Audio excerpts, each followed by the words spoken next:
लो भाई, आगे की स्टोरी आप कह रहे थे, सिर आगे की स्टोरी भी बताओ। तो फिर स्टार्ट करते हैं। कभी भी मजाक में भाभी कहती थी, परेश तो बुआ का हकदार है, बुआ का बेटा है। सुनकर शैला कितनी खुश होती थी। खून का रिश्ता कभी झूठा नहीं होता, नहीं हो सकता है। उसके गंभीर चेहरे पर खुशी की एक रेखा सी खींच जाती थी। जिस साल परेश का जन्म हुआ था, उसके 3 साल के अंदर शैला ने घर के 4-5 चक्कर लगाए थे।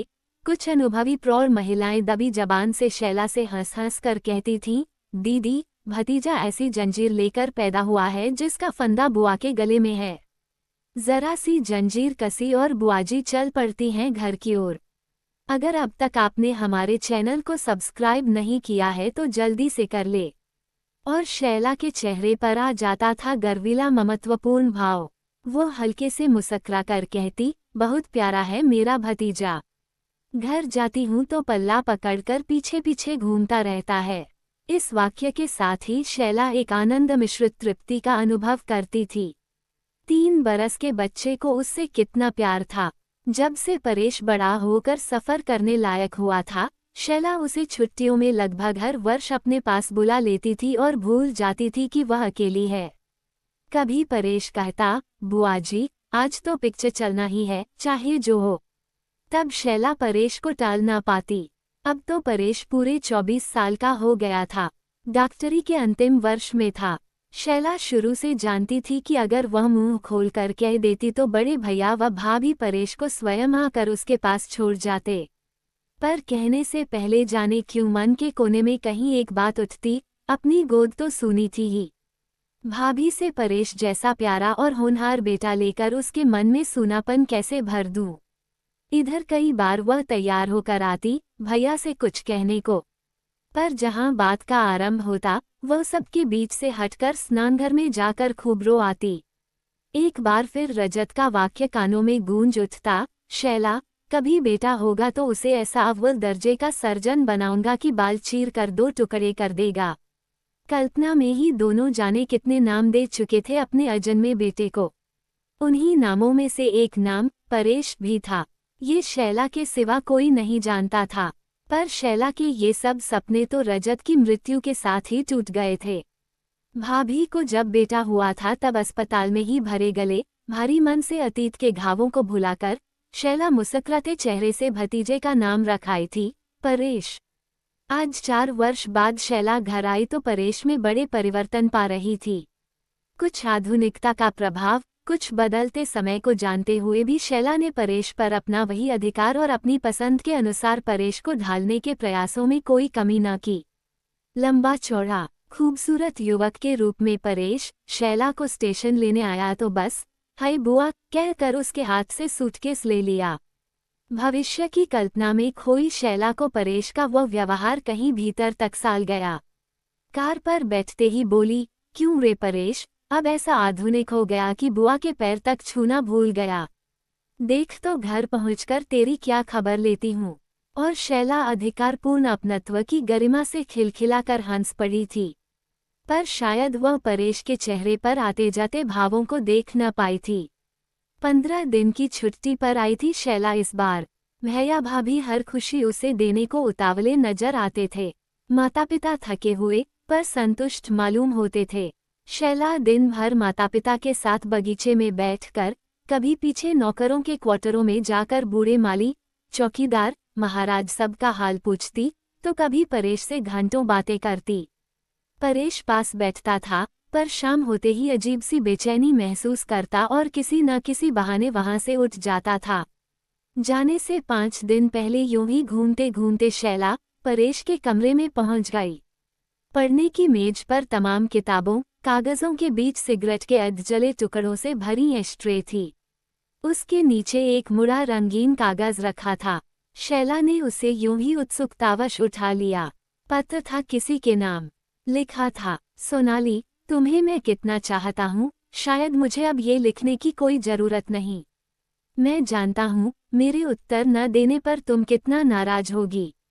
कारण बस यही है कि आजकल मेरी बुआजी आई हुई हैं, जो आज भी शायद 18वीं शताब्दी के कायदे कानूनों की कायल हैं। उनके सामने अभी तुम्हारा जिक्र नहीं करना चाहता। बेकार में आफत उठ जाएगी। माता पिता की कोई चिंता नहीं, वह तो आखिरकार मान ही जाएंगे। अंत में अपनी ही जीत होगी। पर बुआजी के सामने कुछ कहने की अभी हिम्मत नहीं है मेरी। अगर अब तक आपने हमारे चैनल को सब्सक्राइब नहीं किया तो जरूर से कर ले। अब तुम ही समझ लो, ऐसे में कैसे तुम्हें घर ले जाऊं। पर वादा करता हूं कि उनके जाते ही माम पिताजी के पास तुम्हें लाकर उन्हें सब बता दूंगा और तुम्हें मांग लूंगा। बुआजी के रहते हुए ऐसा संभव नहीं है, समझ रही हो न। फिर यूं भी मुझे कुछ तो आदर दिखाना ही चाहिए। आखिर वह मेरी बुआजी हैं। मैं क्षत्रिय और तुम ब्राह्मण, वह जमीन आसमान एक कर देंगी। और शैला वहीं पसीने में भीग गई थी। वह आंखों के सामने घिरते अंधेरे को लेकर कुर्सी पकड़कर किसी तरह बैठ गई थी। उसकी आंखों के सामने साड़ी का पल्लू पकड़कर पीछे पीछे घूमने वाला परेश, फिर भविष्य की कल्पना में घोड़े पर चढ़ा दूल्हा परेश और जीवन की अंतिम घड़ियों में शैला की मृत्यु शैया के पास बैठा परेश अपने विभिन्न रूपों में घूम गया। शैला वर्षों बाद स्नानघर में खड़ी होकर रो रही थी, ऐसे ही जैसे बड़े अरमानों और त्यागों से जीवन की सारी संचित निधि से बनाया अपना घर कोई ईंट के रूप में गिरता देख रहा हो। दिमाग पर बार बार लोहे की गरम सलाखें चोटें कर रही थीं। आखिर वह मेरी बुआजी हैं, बुआजी, बस और कुछ नहीं। तभी शैला के मन का एक कोना प्रश्नवाचक चिन्ह बनकर सामने आ गया। क्या वह स्वयं जिम्मेदार नहीं थी परेश की उन भावनाओं के लिए? ठीक था, वो स्वयं अपने लिए अब तक समाज की परंपराओं और कहीं कहीं खोखले आदर्शवाद को भी स्वीकारती आई थी। पर इसका अर्थ ये तो नहीं था कि वो उन्हें इस पीढ़ी पर भी थोपती रहेगी।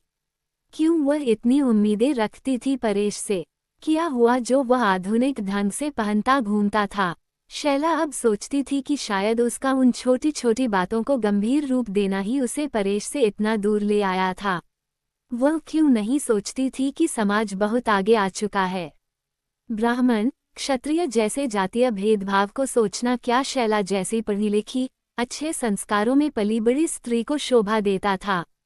शैला समझौता करेगी उस स्थिति से। वो उस नई पीढ़ी पर हावी होने का प्रयास नहीं करेगी। पुरानी लकीरों पर चलती आई जिंदगी को नया मोड़ देकर वह परंपरागत रूढ़ियों व मान्यताओं की अंत्येष्टि स्वयं करेगी। रात को खाने के बाद उसने परेश को बगीचे में बुलाया। उससे भीगी घास पर टहलती शैला का मन प्रफुल्लित था। परेश आया और चुपचाप खड़ा हो गया। शैला का हाथ उठकर सहज ढंग से परेश के कंधे पर टिक गया। आंखों में सारा लाड़ उमड़ आया। बोली, क्यों रे परेश, मैं क्या इतनी बुरी हूँ जो तूने मेरी बहू को मुझसे छिपा कर रखा? ये बता, क्या मुझसे अलग हो पाएगा? मैं जानती हूँ अपनी बुआजी के लिए तेरा सीना फिर धड़केगा। बता, कहाँ रहती है सोनाली? यूं ही ले आएगा उसे। बेटे, मेरे मन की आग तभी ठंडी होगी जब तू मुझे सोनाली के पास ले चलेगा। पहला आशीर्वाद तो मैं ही दूंगी उसे। तू शायद नहीं जानता कि मैंने कितने अरमान संजोए हैं इन दिनों के लिए। मैं तेरी खुशी के बीच में कहीं भी ब्राह्मण क्षत्रिय जैसी घटिया बात नहीं लाऊंगी। और दूसरे दिन मेजर विक्रम के ड्राइंग रूम में भैया भाभी और परेश के साथ बैठी शैला के सामने सौम्य, शालीन और सुंदर सी सोनाली ने प्रवेश किया।